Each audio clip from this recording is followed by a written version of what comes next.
So has being a member of the board altered my view of home group?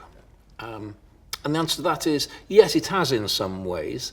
I have to say, before coming on the board, I'd become semi-retired, so I was increasingly involved in various viewpoint committees and this, that and the other. So I was beginning to get a bit of an insight into home group.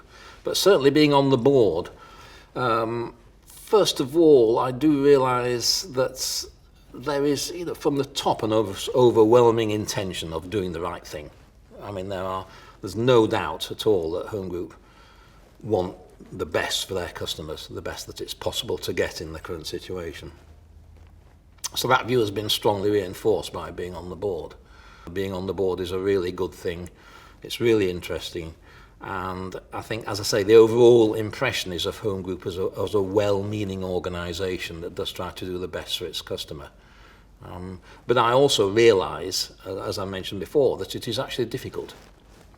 You can't always do what you'd want to do. You can't always do what would be the best for your customers because various rules and regulations get in the way. Governments are not always as fantastic as they might be. So there are all sorts of reasons why life is difficult. And the overall environment at the moment, I think, for organisations like Home Group is a difficult one.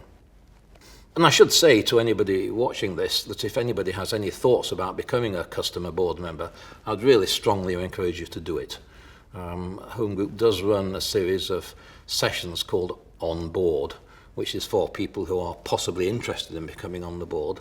And it's all about being on committees, how does the organisation work, various aspects of that. And I found those, when I've been giving some of the sessions for that, I think they were extremely useful.